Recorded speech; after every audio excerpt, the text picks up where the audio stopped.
internet. Now, that's assuming that Obama doesn't cauterize the internet and destroy it. I believe his mania is so great, his ego is so frail, and his desire to control his image is so overwhelming because of the psychosis of fear that operates in between his ears. He's liable to do that. And who's going to stand between him and doing that? Tell me. McConnell? Boehner? Who? Ted Cruz is going to save us? So we don't know what tomorrow will bring, do we? Did I know I was going to get a virus that knocked me on my behind? No. We walk around assuming that tomorrow will never come, that tomorrow. I walk around taking my vitamins and nostrums and eating my foods and my garlic and giving this bravado about the 3 V's, vodka, vitamins, vodka, and vitriol. And it's kept me going a long time. Then all of a sudden, wham, God hits me in the head. I think God did it on purpose. He said to me, okay, you think you got it under control, right? You think you're immortal? I didn't think I was immortal, but I fear you have this image. You're pretty much going to go on and on. Nothing's going to happen to you. And then, this teeny little invisible organism called a virus or a bacteria or a spirochete gets into your body and it brings you down. And no matter how tough you may be or think you are, whether it be tough of mind, tough of body, you're going down. And when you're on your back, and this was only a minor warning, I'll tell you that, when you're on your back, you get to think a lot more about everything, right? You have a lot of time on your hands. Fortunately for me, I think all the time. I really stop thinking, so I'm not afraid of it. It gets exhausting, though, after a while. It gets boring. So, you get turned on the TV.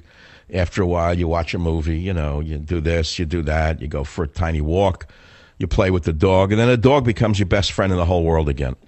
All over again, you start to see the miracle of an animal. How they lay by your side when you're sick. He wouldn't leave me, this dog, for a minute. My assistant would try to walk him, and he wouldn't leave my side. Just wouldn't go. He would look back at me like, no, I can't leave him. No, I can't leave him. I mean, this dog would trail me into the shower. You know what dogs are. Unbelievable. I mean, I got tears in my eyes thinking about him. How did they make a creature? How does God create a creature like that? How did the dog evolve to become such a loyal friend of man? It's awesome. But I was watching a show, by the way, just to segue into it, on the evolution of the dog. It was PBS last week. Shocking, they did something that wasn't promoting Obama's greatness. And it was a PBS special on how the wolf gave rise to the dog and how quickly it occurred, that it was not through a slow evolutionary leap. It was not through a slow evolutionary process, rather. It would occurred rather rapidly. The evolution of wolf into dog. And it was based upon Russian experiments done in the 1950s under very primitive conditions by a Russian geneticist who raised Arctic wolves in cages and showed how he could select within one generation for a new type of wolf. A new type of fox, not wolf. In one generation, the man was able to alter the genetic structure not through natural selection, but through artificial selection, the next type of fox. And his argument is that this proved that the dog evolved rapidly from the wolf, not slowly. And it was one of the most fascinating shows I've ever seen. So every time I look at my little 10-pound poodle now, I no longer see a 10-pound poodle per se. I see a wolf. I look in his eyes. And I see behind those cute little cuddly eyes, I see the wolf. And I hear it every once in a while because all you got to do is give this dog something that like is his. I mean, look, they have nothing.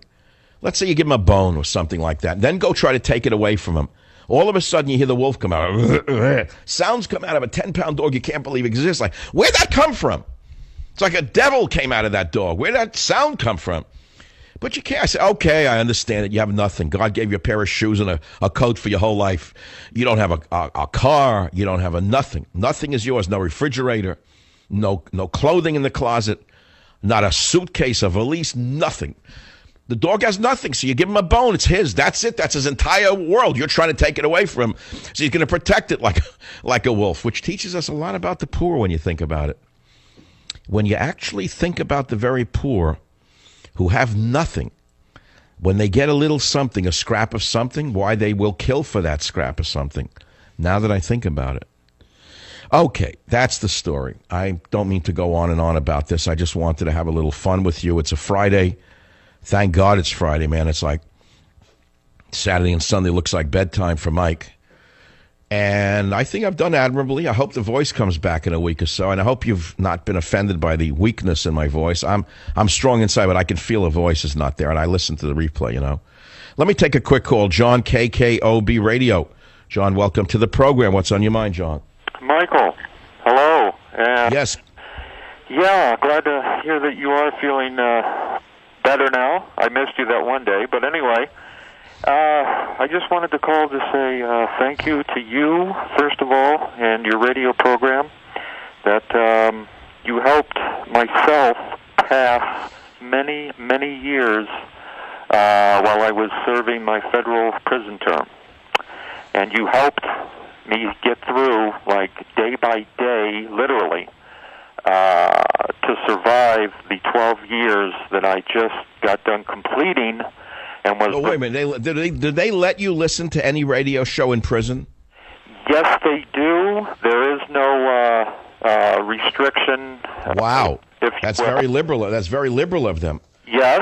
I know the U.S. Armed Forces bans the Savage Nation from military radio. They're only allowed to listen to gay and lesbian rainbow radio. Oh, God. No, we do have radios available in the commissary. They're little AM and FM, walk. But wait a minute. Look, you know my politics and not that of the average left-wing prisoner.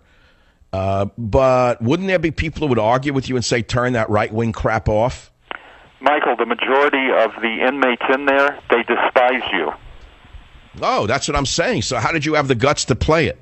I didn't give a crap. I listened to it, and I'm pretty much a loner anyway. So when people would ask me, oh, what are you listening to? I said, none of your business. But usually if I did comment, I'd say, Michael Savage.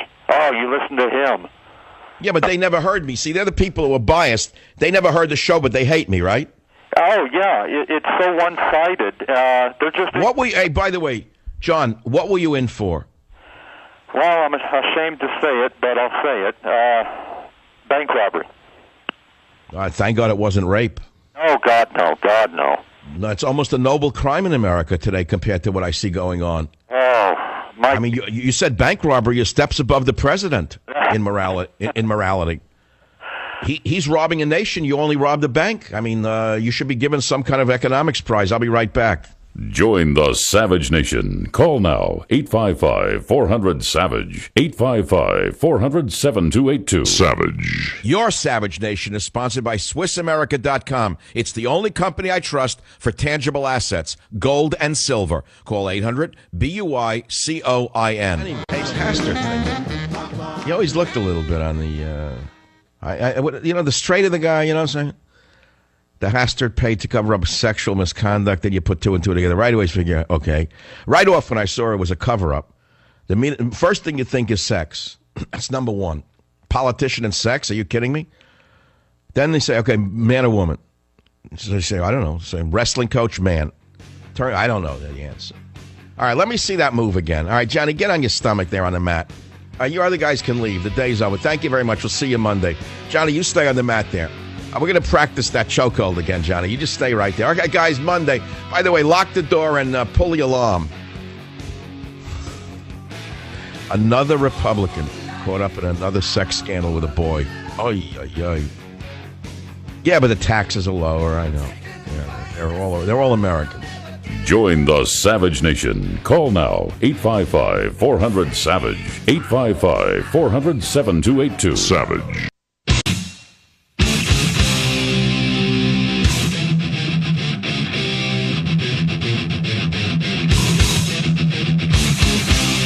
Warning: the Savage Nation contains adult language, adult content, psychological nudity. Listener discretion is advised.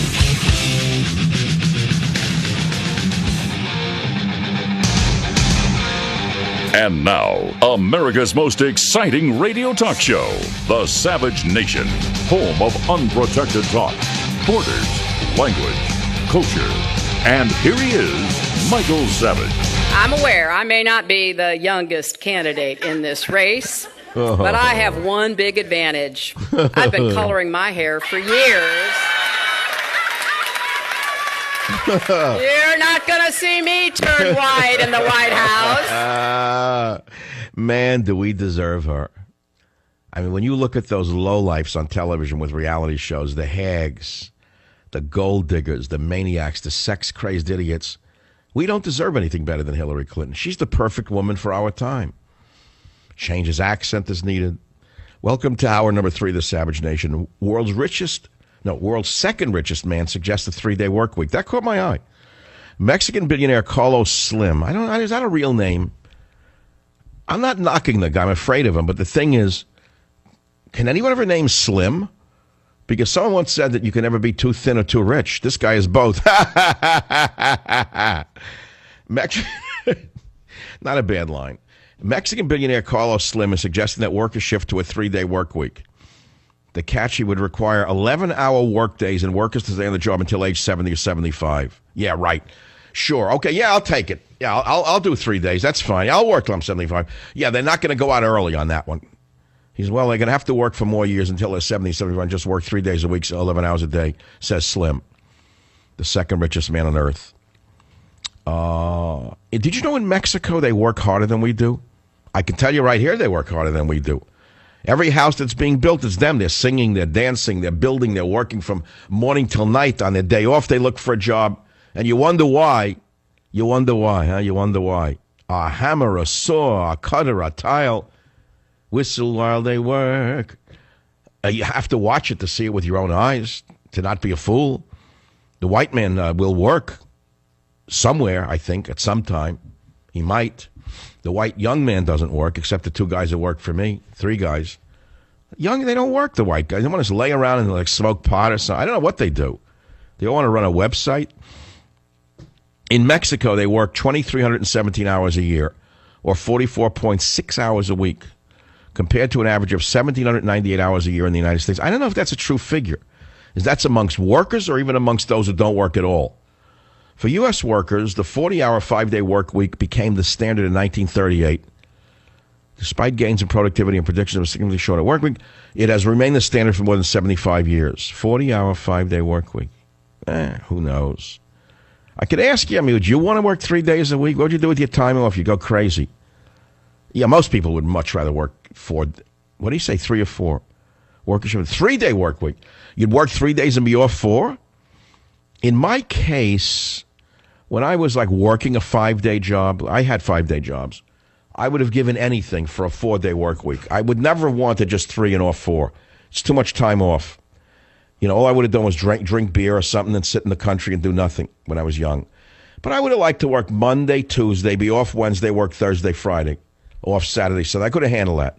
A person needs work to be sane. At least I do. I don't know how anyone else could get through a life. But the thought of it, I don't know, a 3-day work. In radio right now, I wouldn't mind doing a 4-day.